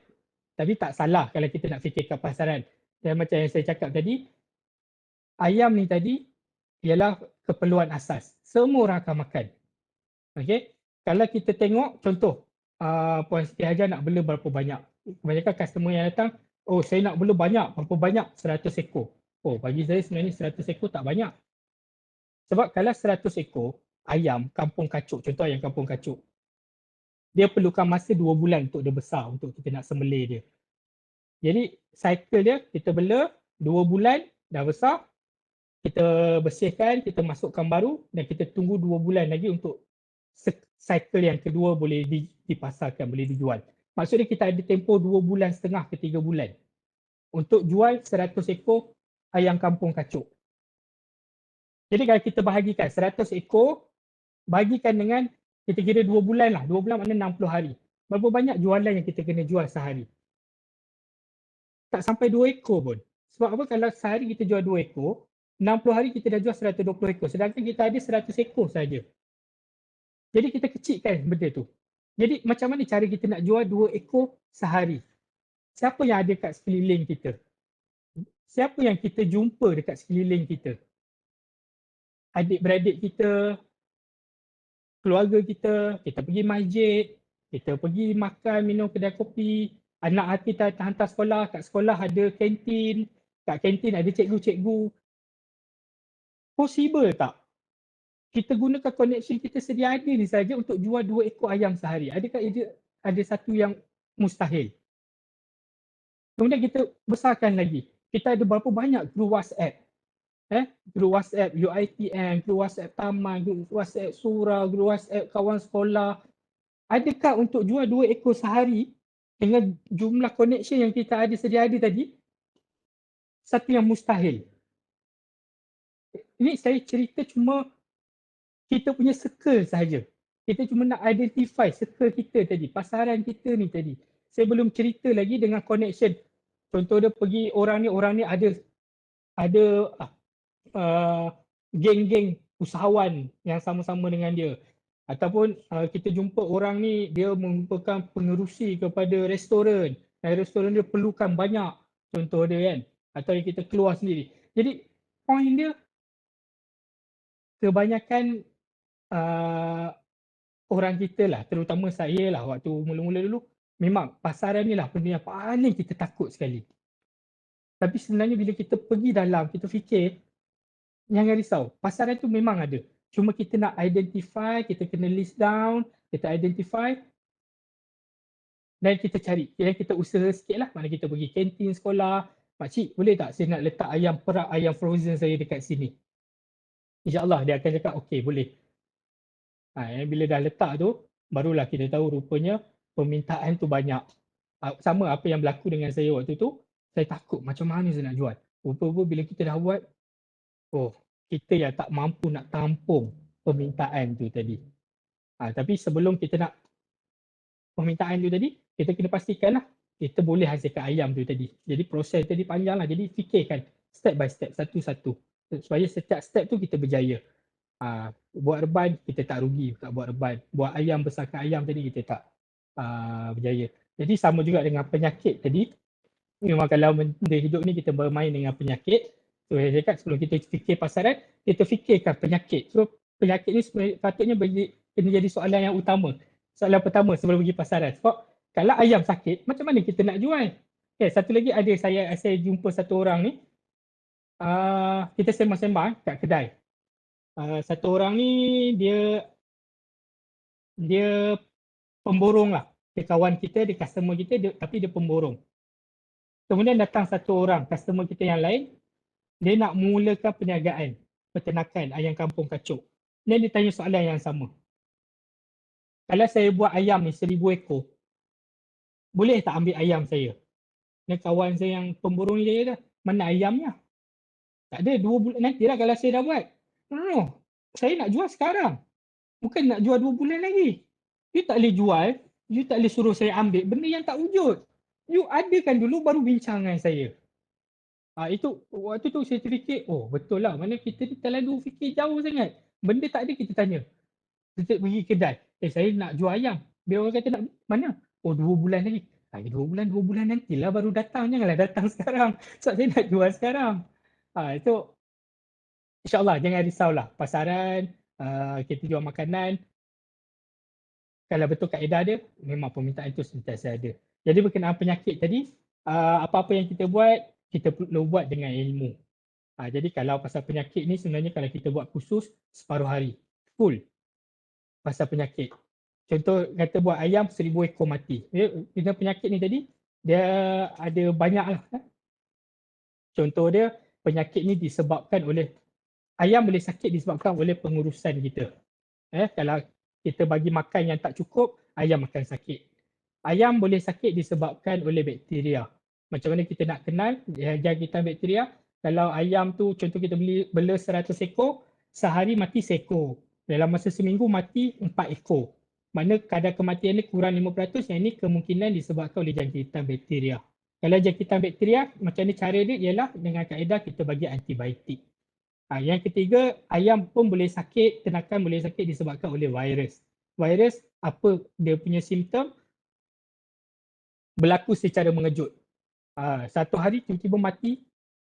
Kalau kita bela 100 ekor, 5 ekor mati, 10 ekor mati. Dalam masa seminggu, 50% ternakan kita mati. Jadi kalau kematian tinggi yang disebabkan virus, yang ini kita tak ada antivirus lagi. Yang ini kita kena vaksinkan dia waktu dia kecil. Jadi waktu kecil tadi, yang saya cakap tadi lah, kita kena vaksinkan ayam dia. Macam kita lah COVID kan, kita belum kena COVID, kita vaksin dulu COVID. Jadi memang ada penyakit-penyakit yang disebabkan oleh virus. Contoh dia ND, Newcastle disease, IB, infection bronchitis, apa lagi? Ada banyak lah. Jadi penyakit-penyakit yang disebabkan virus, semua burung ni apa semua disebabkan virus, untuk elak kita kena vaksinkan ayam tu tadi. Jadi waktu anak ayam sampai kita terus vaksinkan supaya kalau ada virus tu dekat kawasan sekitar kita, ayam kita boleh terhindar.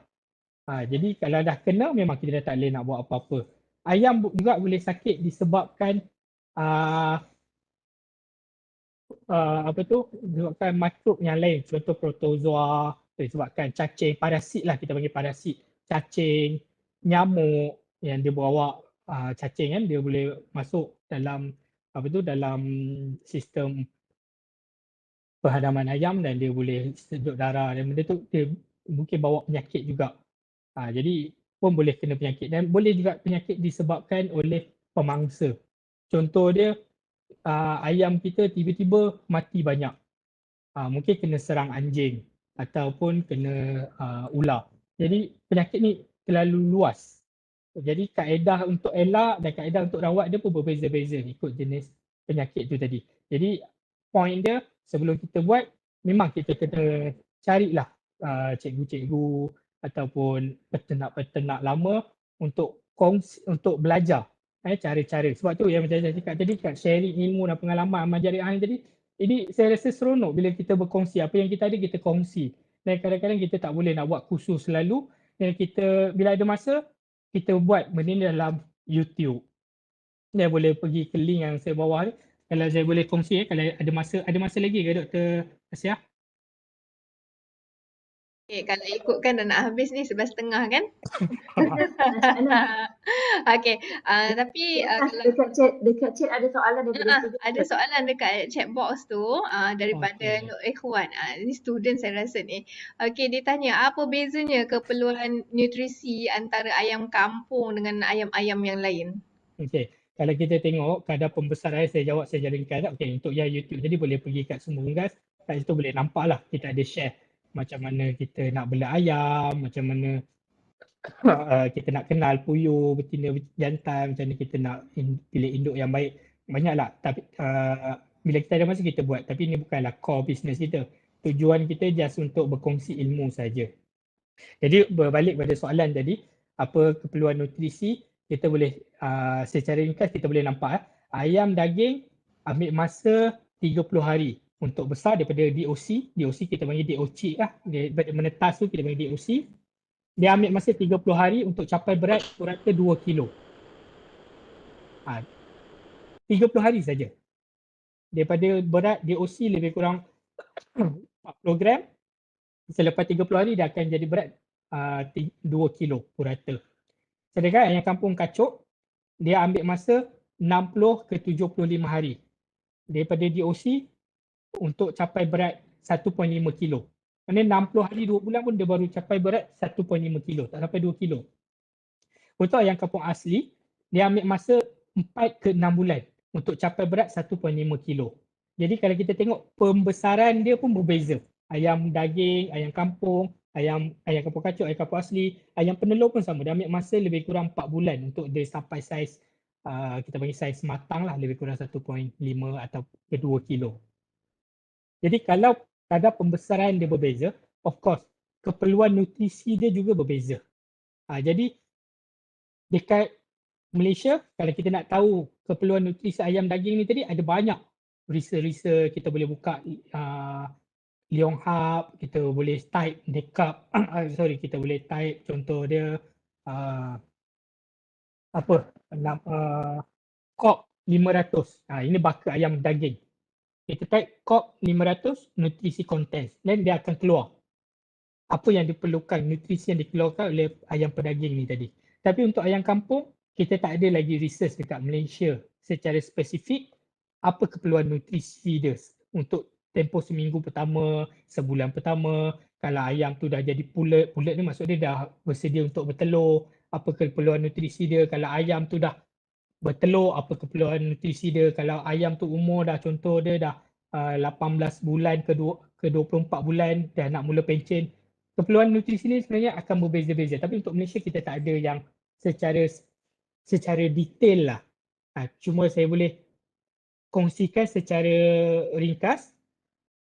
Kalau ayam pedaging ni tadi, untuk anak dia perlukan nutrisi protein sebanyak 21 ke 22%.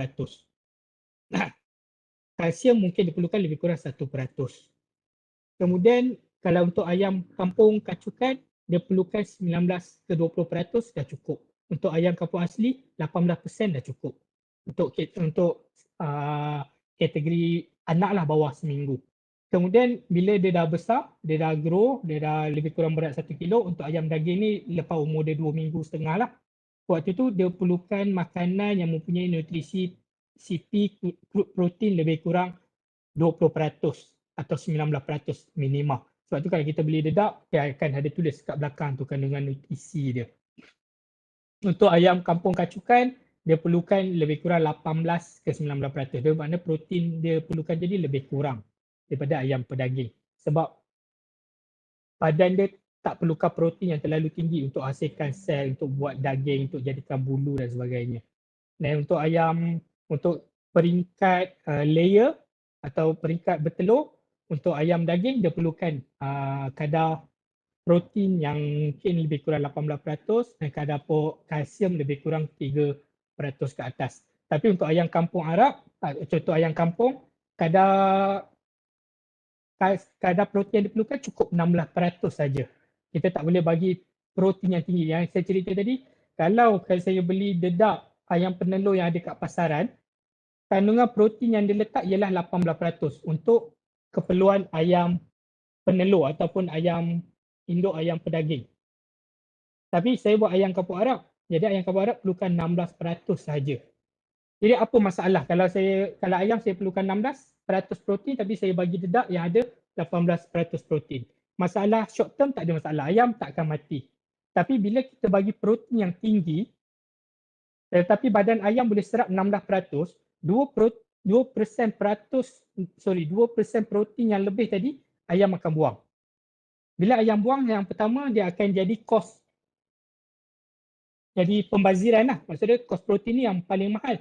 Kita beli dedak protein yang tinggi jadi harga mahal, tapi ayam serap protein 16, 2% dia buang. Jadi kita rugi dekat kos. Yang kedua, protein yang dikeluarkan tadi, dia akan jadikan amonia. Jadi reban kita akan jadi lebih bau busuk. Amonia ni tadi akan menyebabkan reban kita lebih bau kuat lah, bau busuk. Jadi benda ni akan panggil lalat datang. Itu yang banyak orang komplain, kenapa bila saya beli ayam banyak lalat, sebab dia bagi nutrisi yang tak seimbang.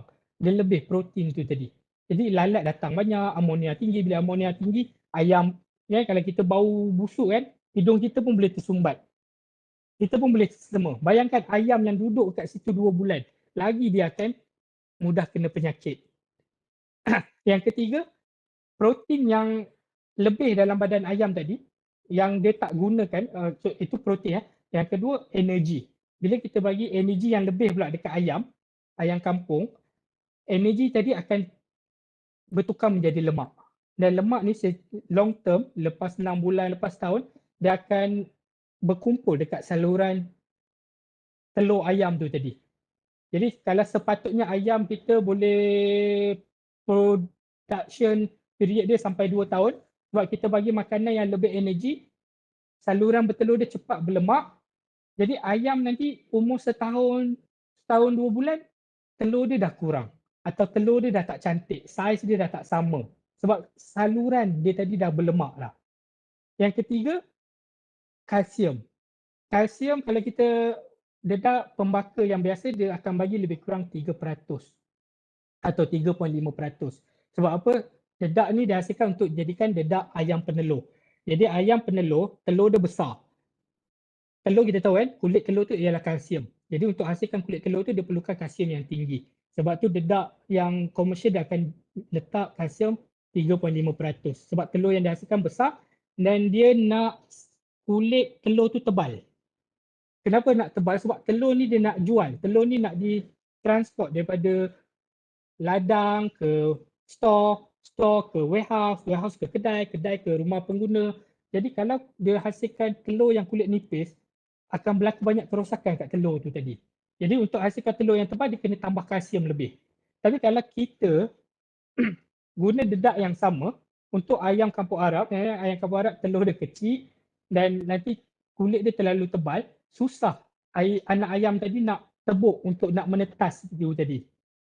Jadi kalau kita guna benda yang sama, akan jadi masalah lah dekat kita sebab telur yang kita hasilkan bukan kita nak jual tapi kita nak tetaskan. Tapi kalau kita guna dedak yang sama, kulit akan jadi terlalu tebal. Bila kulit terlalu tebal, anak ayam kadar penetasan akan rendah. Jadi itulah dia punya kesan-kesan dia lah. Dia short term memang dia, ayam takkan mati. Ayam mungkin tak sakit dalam masa sebulan 2 bulan kalau kita bagi nutrisi yang tak seimbang. Tapi long term dia akan bagi kesan.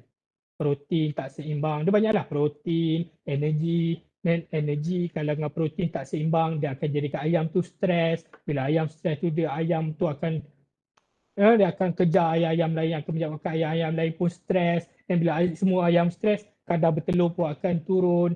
Jadi memang sebenarnya kalau nak cerita ni mungkin sesi yang lain. Kalau bagi saya bercakap benda ni satu hari pun takut-takut tak habis. Sebab dia terlalu luas sebenarnya. Iwan dah boleh catat. Lah. Cik Anas, Iwan yang bertanya boleh buat nota sebelum muka surat dah. Macam mana nota? Kalau tu soalan tadi, Iwan dah boleh tulis nota sebelum muka surat dah. Cik Anas terangkan. Betul, memang. Sebenarnya kalau kita buat khusus, penyakit ni satu sesi. Mungkin dalam lebih kurang 2 ke 3 jam. Kaedah menternak tu satu sesi. Kemudian pemakanan satu sesi. Penetasan satu sesi. Memang dia satu yang luas lah untuk kita kongsikan. Mungkin saya tak cukup masa untuk kongsikan sekarang. Betul, kena buat model yang berasingan dia sebenarnya. Okay, sebab untuk ayam dia tu banyak dia punya apa orang kata proses pasar-pasar dia juga untuk nutrisi, untuk nak telur je kan. Terlalu banyak dia punya ilmu dekat situ. Encik Anas ada nak tunjukkan yang lain-lain ke sebelum kita mungkin nak kena mengakhiri jugalah ni. Nak tunjukkan gambar-gambar tadi. Lain-lain, gambar tu lah. Mungkin setengah orang anggap peternakan ni bukan sektor yang glamour lah kan. Even waktu saya dekat Serenity Security dulu, bila saya berhenti, kawan-kawan saya tanya, you nak buat apa? Saya nak bertani, saya nak tanam serai, nak tanam tebu, saya nak beli ayam. Itulah, mereka tak percaya. Bagi diorang tak mungkin daripada yalah, kita dekat corporate sektor corporate, waktu tu saya dah manager, pengurus, tiba-tiba nak balik kampung, menternak ayam. Sampai satu masa tu ada saya jumpa makcik saya, dia datang ke rumah ayah saya, dia bisik kat saya, kamu kena buang kerja ke? Sebab dia tak percaya yang saya berhenti kerja untuk menternak ayam. Sebab waktu tu saya nampak lah, menternak ayam ataupun peternak ni memang satu bidang yang tak glamour lah, maknanya yang dipandang rendah. Tapi saya just abaikan benda tu, saya just buat sahaja. Alhamdulillah, saya harap benda ni bukan nak menunjuk, tapi saya harap benda ni boleh jadi pedoman ataupun inspirasi kepada adik-adik semua. Walaupun saya cuma peternak, tapi inilah 26 Mac baru ni, Timbalan Menteri Pertanian datang dekat kita untuk bersembang berkenaan isu-isu yang yang sebelah Menteri Pertanian ni yang pakai kopiah ni ialah Exco Pertanian Negeri Perak. Yang pakai topi ni ialah Timbalan Menteri Pertanian lah, Datuk Seri Ahmad bin Hamzah. Kemudian yang belah kiri ni tadi yang pakai mask warna hitam ni ialah Dr. Safrin, Ketua Pengarah Veterinar Negeri Perak. Jadi walaupun saya peternak kecil, sebenarnya kita boleh jumpa dengan orang-orang VIP ni tadi. Kemudian hujung tahun lepas, Menteri Besar Perak, Datuk Seri Sarani Muhammad bersama-sama dengan Ahli Parlimen Bagan Datuk Seri Ahmad Zahid Hamidi bersama-sama dengan Timbalan KSU Negeri Perak, dengan ADUN, Ahli Dewan Undangan Negeri Utama Melintang, dengan Exco dengan barisan ramai datang ke Reban kecil saya yang saya kat setengah suku ekar tadi tu. Yang kita tunjuk video tu, VIP pun datang dekat kita. Jadi saya pernah ditemu ramai oleh Radio Perak FM. Connection kita, walaupun kita menternak kecil, sebenarnya jangan kita limitkan kita. Sebenarnya kita ada potensi untuk jumpa ramai usahawan-usahawan yang berjaya. Contoh dia, even sampai sekarang saya ada satu bukan bisnes partner lah, tapi bisnes yang kena mengena dengan Tan Sri Datuk Seri Muhammad Mahathir Mohamad. Yang ini siapa kenal, dia merupakan abang kepada Datin Endon Mahmud, isteri kepada Pak Lah. Dia punya perniagaan memang sangat-sangat besar lah. Jadi walaupun kita peternak, sebenarnya kita ada boleh potensi untuk connection dengan ramai usahawan-usahawan yang lebih berjaya. Jadi akhir kata, selain pengalaman yang saya kongsikan tadi, apa yang saya nak sampaikan ialah saya sarankan untuk adik-adik yang berminat untuk menceburi bidang perniagaan atau pertanian-peternakan, start small and start now. Jangan kita buat terlalu besar sampai kita tak boleh nak kontrol. Yang paling utama, start now. Buat sekarang. Jangan fikir terlalu jauh. Buat dulu. Jalan dan kita jumpa masalah, kita selesaikan masalah tu. Dan kita pergi fasa seterusnya, kita selesaikan pula masalah untuk fasa seterusnya. Dan kita terus berjalan sampai insyaAllah adik-adik boleh jadi lebih berjaya lagi daripada apa yang saya sudah capai sekarang. Sekian, saya rasa itulah saja Dr. Asia. Boleh saya serahkan kembali lah kepada Dr. Asia untuk teruskan. Alright, terima kasih Cik Muhammad Nanas, Muhammad Asmawi. Memang sangat banyak sebenarnya. Kalau lah saya dah cakap dengan Cik Anas, sebenarnya kita nak buat 3 jam. Dia kata, lama sangat. Nak buat apa sangat lama-lama tu? Rupa-rupanya tak cukup kan? Okay, tapi tak apa. InsyaAllah kita akan bawa ke another step ke ataupun another program ke lain yang harinya nanti. Sebab kita pun, itulah tadi saya dah cakap, masa ni dia memang jealous dengan kita. Sekejap je kan, ada orang kata dah habis dah pun. Okay, mana yang kita boleh rumuskan kat sini, insyaAllah lah. Okay, so pertanian agriculture ni tak lapuk dek hujan. Okay, orang kata memang sentiasa akan ada wujud, mestilah kita kena wujudkan. Kita sebagai seorang bumi putra, kita sebagai seorang Islam, itulah yang kita kena keluarkan. Mulakan modal yang kecil, cari network kita, investment yang kena ada. Okay, walaupun kita tak ada modal tapi kita ada network kita, investor tu penting. Okay, dan bukannya orang kata banyak benda, visibility pun kita perlu kena ada. Okay, walaupun kita pertanian, tapi dekat digital marketing tu penting. Sebab digital sekarang kita online kan, bukan platform, maksudnya Shopee, Lazada tu bukan hanya untuk barang-barangan yang pakaian ataupun makanan saja, tapi penternakan pun kita dah boleh post sekarang ni kan. Okey, jadikan medium-medium tu digital marketing supaya kita boleh santau dia orang ni semua. Okey, dengan santau bahasa tu, santau bak kata Cik Anas tadi, santau yang baik lah, supaya dia boleh terkenang-kenang, tengyang-nyang kita punya produk dekat situ. Dan juga daripada sesi perkongsian ni kita nampak tadi ada peluang. Peluang tu sangat besar ya, antaranya peluang penulisan. Ni bagi kita orang pensyarah ni lah kan, penulisan nak collaborate dengan industri. So kita boleh keluarkan artikel, buku berkenaan dengan research juga berkenaan dengan pertanian ni. So sebab kita ada banyak fasa-fasa yang lain sebenarnya. Sebagai student pula nampak tadi peluang dia tu tadi bukan hanya untuk mengeluarkan ayam je. Sebelum start ayam tu dah ada orang dah tanya daripada telurnya, daripada makanan ayam itself kan. So sangat-sangatlah membantu sebenarnya untuk peluang perniagaan. Buat kata pepatah, di mana ada kemahuan pastinya di situ ada jalan yang keluar dia. Jalan yang menyinari kat situ. Untuk pengetahuan semua, sekarang ni kita ada student daripada Diploma Halal Management, daripada Banking Studies, daripada Food Technology. Saya rasa yang Ikhwan tanya tu tadi daripada budak Food Tech lah ni. Sebab dia bahagian food kan. Memang dia tanya pasal nutrisi semua detail dekat situ. InsyaAllah Cik Anas dah jawab dengan detail juga. Dan juga the last one is Diploma in Mass Com lah. Mass Communication. Ini untuk part digital marketing ke kan. So kalau lihat kat sini kita punya dalam UiTM itself, kita dah ada dia punya komponen-komponen yang boleh membantu, orang kata saling bantu-membantu sebenarnya daripada antara diploma kita lah, daripada student kita. Di chat box saya ada sediakan kita ada sediakan kehadiran. Sila jawab ataupun sila isi kehadiran di Google Form tu. Dan juga disertakan juga allow dalam masa 5 minit macam tu untuk dapatkan ECJ untuk kenang-kenangan kita semualah. So saya rasa masa pun tidak mencukupi dah ni. Dah nak penghujungnya. Boleh tak bukakan kamera? Kita buat sesi bergambar sebentar.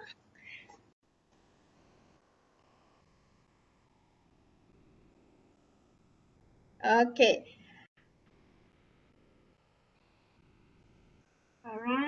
1, 2, 3. Kejap ya. Ni ramai ni. Kita ada 2. Ni yang kedua punya panel. 1, 2, 3. Alright. 1, 2, 3. 1, 2, 3. Alright.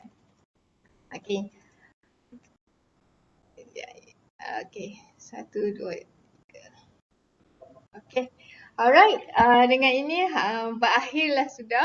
Kita punya majlis yang serba ringkas dan juga agak mengata masa tu agak padat dan InsyaAllah lah padat dan tepat lah dengan jawapannya, dengan perkongsiannya. Ada masa, ada lagi ruang, kita akan buat mungkin dalam program yang lain, majlis yang lain lagi lah. Terima kasih semua.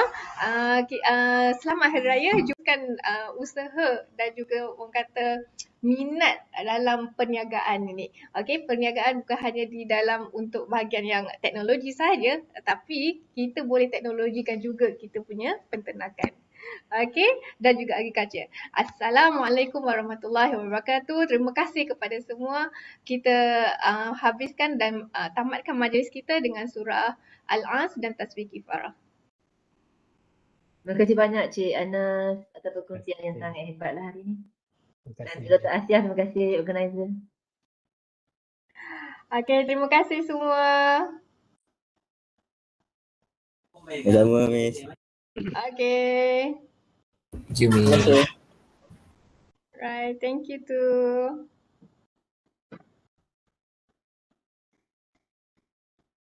Terima kasih Puan Hajar, terima kasih Puan Asma, terima kasih Dr. Asma, terima kasih juga Puan Azura. Love ya Doktor ya. Alright. Terima kasih. Yang pentingnya terima kasih Cik Anas banyak-banyak atas perkongsian Cayok dengan perniagaan tu. Terima kasih. Selamat Raya semua. Alright, terima kasih. Selamat Raya juga. Nak duit raya.